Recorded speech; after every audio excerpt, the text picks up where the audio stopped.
చేయిపాటి పని కథమే అయిపోయిందిలా. ఈడాడని కాదు, దేశమంతా గిదే కథ. అసలు దేశంలోనే చేయిపాటి ఉండద్దు, దానంతా దోకాబాజీ పార్టీ ఇంకోటి లేనే లేదన్నట్టున్నారు జనాలు. అందుకే ఏ ఎలక్షన్లు జరిగినా చేయిపాటిని పబ్లిక్ కానొత్తలేరు, తుక్కు తుక్కు ఓడగొడుతురు. అంతేందుకు మహారాష్ట్ర మున్సిపాలిటీ ఎలక్షన్ల చేయిపాటి పరిస్థితి అయితే ఘోరం అంటే ఘోరం పోరి.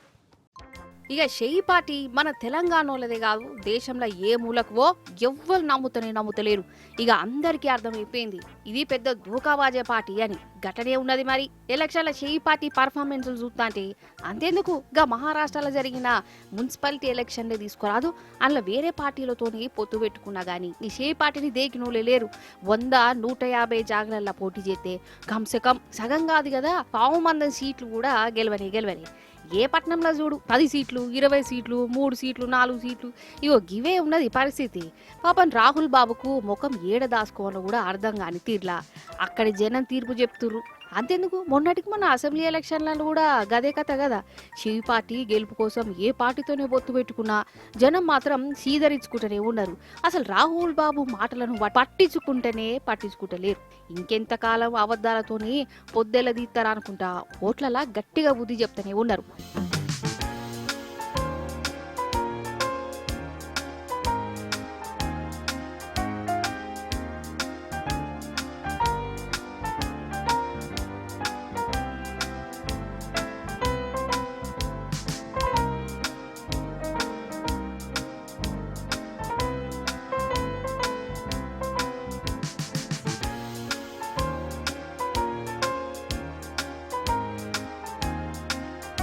అసలైతే తెలంగాణలో చేయి పార్టీ గెలిచినాకనే దేశం మొత్తం దాని పరిస్థితి అద్మానం అంటే అద్మానం తయారైందోలా. చేయి పార్టీని నమ్ముతలేరు పబ్లిక్.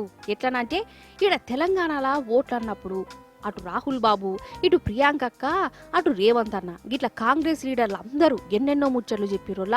మమ్మల్ని గెలిపిస్తే 6 గ్యారెంటీలు ఇస్తాం, నౌకర్లు ఇస్తాం, రైతు బంధు పైసలు ఎక్కువ ఇస్తాం, కరెంట్ ఇస్తాం, చదువుకునే ఆడపిల్లలకు స్కూటర్లు ఇస్తాం, ఇంట్లో ఉండేటోళ్లకు నెల పైసలు ఇస్తాం, బీసీ రిజర్వేషన్లు ఇస్తాం, ఆ డిక్లరేషన్లు ఈ డిక్లరేషన్ అనుకుంటా బొచ్చడు ముచ్చడు చెప్పిరు. అటెంకా ఏమైపా తెలంగాణ చేయి పార్టీ అధికారంలోకి వచ్చి చెప్పిన ముచ్చట్లన్నీ నీళ్ళ మీద రాతలేని కొత్త స్కీములు దేవుడెరువో ఉన్న స్కీములను ఎగ్గొట్టిరు. ఇదంతా దేశమంతా చూసింది. ఈ చేయి పార్టీ వాళ్ళు మాటలకే ఉన్నారు కానీ మోసం చేసుట్లా మొనగాళ్ళని అందరికీ అర్థమైనట్టున్నది. అందుకే తెలంగాణ ఎలక్షన్ తర్వాత దేశంలో ఏడ ఓట్లు జరిగినా జనం చేయి పార్టీని పాతాళంలకు దొక్కుతూనే ఉన్నారు. రేవంత్ సారు పోయి ప్రచారం చేసినా, రాహుల్ బాబు ఎన్ని ముచ్చట్లు చెప్పినా ఎవ్వరు నమ్మలే. కళ్ళ ముందే తెలంగాణ పరిస్థితి ఎట్లుందో కానొస్తుంటే ఇక వాళ్ళెందుకు నమ్ముతారు? ఇంకెంతకాలం మోసపోతారు? ఇగో గిట్టనే చెప్పుకుంటున్నారు పబ్లిక్.